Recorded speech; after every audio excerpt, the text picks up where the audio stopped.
And finally, part 3 of the metalwork and welding videos, we're going to talk about welding itself. One of the simplest, most basic ways to weld or to cut is with the oxyacetylene torch, the oxyacetylene welder using oxyacetylene gas. So essentially, oxygen and acetylene gases are mixed to produce a very hot flame that melts the metal. So a welding torch melts the metals and it fuses them. A cutting torch, often called a blowtorch, introduces more oxygen into the mix and it melts away the material. So if you're cutting, like, say, really thick sheet, this is what you want to usually use as an oxyacetylene blowtorch.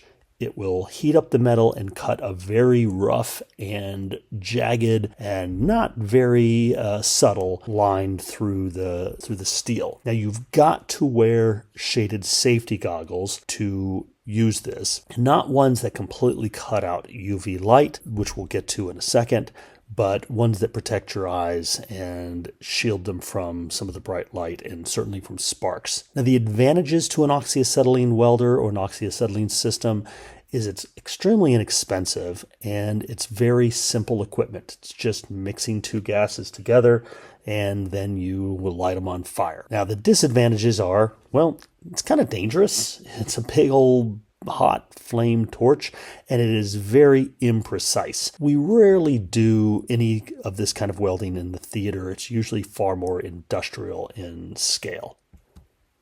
There's stick arc welding, sometimes just called arc welding, sometimes called stick welding, but it's a stick arc welder. And what this does is it uses a consumable electrode rod, which is what we call the stick. You can see it there clamped in a alligator clamp with electricity running through it. And that rod is made of steel and it's covered with a material called flux. And when that flux heats up, it essentially produces carbon dioxide gas to protect the weld. It's called a shielding gas. We'll talk more about that in just a second. The core of that electrode, the steel, also acts as a filler material, so it fills in some gaps. And the way it works is the rod itself, so it has electricity running through it. The piece you are welding to is grounded and it creates an arc. An arc is an electric charge that jumps over a gap between something that is a conductor. When it has a powerful enough charge, it will jump through the air to the other piece. Lightning is essentially an arc. An arc is essentially tiny, tiny lightning. And when that happens, it produces a lot of heat. And so it instantly melts the metal, usually with stick arc welding. So that's what happens. It melts the metal, melts it together, and you've got a little filler to go in there and fill in the gaps. So usually we're going to do arc welding outside, or when you have to weld outside, it's usually using a stick arc welder because wind could blow away that shielding gas that you might have in a MIG welder, which we'll look at in a second. So it kind of creates that shielding gas right at the spot, right at the time. Now you have to wear a welder's helmet with special eye protection. And you got to wear gloves, usually a vest. There's a lot of sparks. And we need that special welding helmet or welding mask because it completely blocks out the UV light. It completely blocks out actually almost all light. When you've got that helmet down, you cannot see through that mask. It's not until the arc itself is created that it is so bright that you are then able to see your weld. Now, the masks we have are auto darkening, so you can actually see through them, but then as soon as that light, that arc light hits, it instantly darkens the shield to protect your eyes. We'll talk more about that in a second. So the advantages to stick arc welding is that it is relatively portable and you can weld outside with it. The disadvantages, it's rather slow.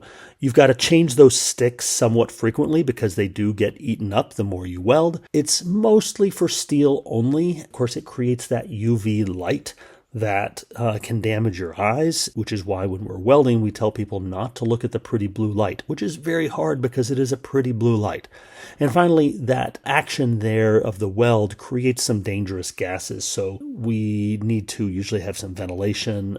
Some people will want to wear respirators when they're doing that. Now, we don't really do any stick arc welding. We used to have a stick arc welder, but we just used it so infrequently that we got rid of it. Now what we do is MIG welding.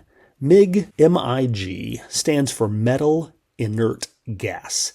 It is essentially the same principle as stick arc welding, so it creates an arc, but don't confuse it with an arc welder. So usually if somebody says an arc welder, they're referring to stick welding. Inert gas, usually argon, is shot out onto the weld spot. So that what we call the gun that he's holding there, the welding gun or the welding handle, it has gas, argon gas running through it, and it's a shielding gas. Shielding gas creates kind of a little protective bubble around the weld, prevents impurities from getting in there, maintains the temperature in the right way, doesn't let anything atmospheric damage the weld. So that is the IG, the inert gas part of that.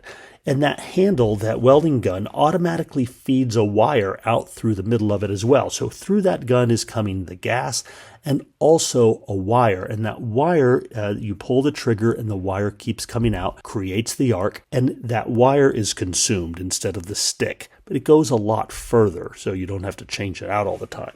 It serves as filler material and creates the arc at the same time. Now you still have to wear that welder's helmet with the special eye protection.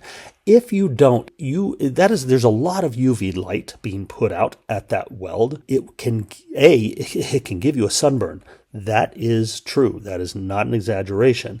If you have exposed skin and you're doing a lot of welding that day, oftentimes you will find in a welding kit sunblock that people will put on their arms to prevent them from getting sunburned. You have the protective mask rather. You wear protective gloves, a protective apron, sometimes a protective shirt or vest, just because there are sparks that are put off. But it's that UV light that is actually the most dangerous, because with your eyes, if you are looking at this for too long a period of time, it starts to damage your eyes. In fact, you can get what they call welder's eye. Now, I've never had it, but it's been described to me as if it feels like you've got sand in your eye all the time.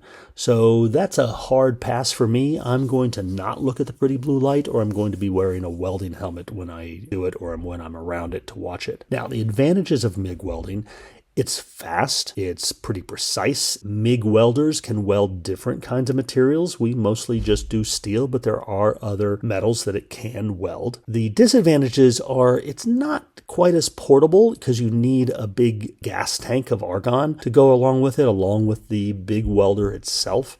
Of course, we've already mentioned the UV light, and just like with arc welding, there are dangerous gases. Here is a diagram of how it works. So that shape there in the middle, where it shows gas nozzle and contact tube, that is the very tip of the welding gun. And so there's a wire that's coming through the middle. You see it says machine fed wire rod. That wire is being pushed through there, creating the arc, which you see. So it doesn't, that rod never actually touches the metal. When you start it off of the metal, because that's how you create the arc. It creates what you call the welding pool, and that is molten metal is what it is. That arc is instantly heating the metal. And if you're welding two things together, which is what you're doing when you're welding, you're putting two pieces of metal together. The two metals, their welding pool mixes together and fuses, and then it cools, and they're one piece of metal. So it's not like two pieces glued on. If the weld is done properly, it becomes one piece of metal. And that wire rod is a little bit of filler material in there as well. And then you can see that the inert gas, the argon, is also coming through out into that nozzle and kind of surrounding, creating that protective bubble around the weld itself. You can also see there at the bottom, the diagram shows that the piece that you're welding is grounded, and it's grounded back to the welder itself. So you have to have a clamp on whatever you are welding so that you can create that arc, create that continuous electrical loop. Now, similar to MIG welding is TIG welding. TIG stands for tungsten inert gas. It's similar, but it is indeed different. The way it works is it creates an arc, again, across a column of ionized gas and metal vapors, or plasma. So it uses a non-consumable electrode. So in that little welding handle, that welding gun that he's got there on the left side, there's an electrode creating that arc, but it is not consumed. It's not being pushed through and being consumed. Instead, he's got another rod in his other hand, and that is a consumable filler metal. So an inert gas, argon, is shot out onto the weld spot as a shielding gas. Now, why TIG welding? Why do we do this? Well, TIG is actually mostly used for stainless steel, which is extremely difficult to weld. The typical MIG welder, it's kind of a trial and error, very difficult thing to do. Also for non-ferrous materials. So in other words, materials that are not steel or iron.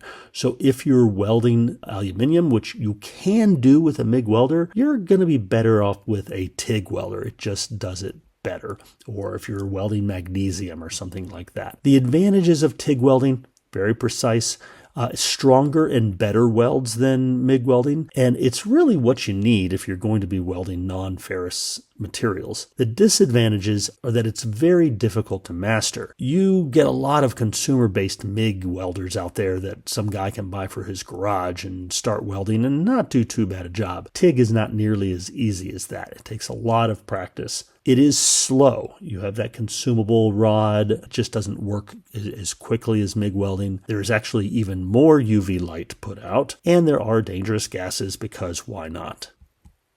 So here's a diagram how TIG welding works, and it looks extremely similar, I'm sure you're thinking, to MIG welding. We still have the inert gas supply creating in this case, it's creating a plasma around it, still has the shielding gas around it. But here, instead of that wire coming through the tip, you have a fixed tungsten electrode. Now, eventually that tungsten electrode will need to be changed to a cleaner, newer one. But for the most part, all it's doing is creating the arc. It's not being consumed. Instead, you have there on the left that handheld consumable welding rod that's serving as filler material in there. But everything else is pretty much the same. You have a welding pool, which it melts the metals together, protected by the shielding gas. It has to be grounded back to itself.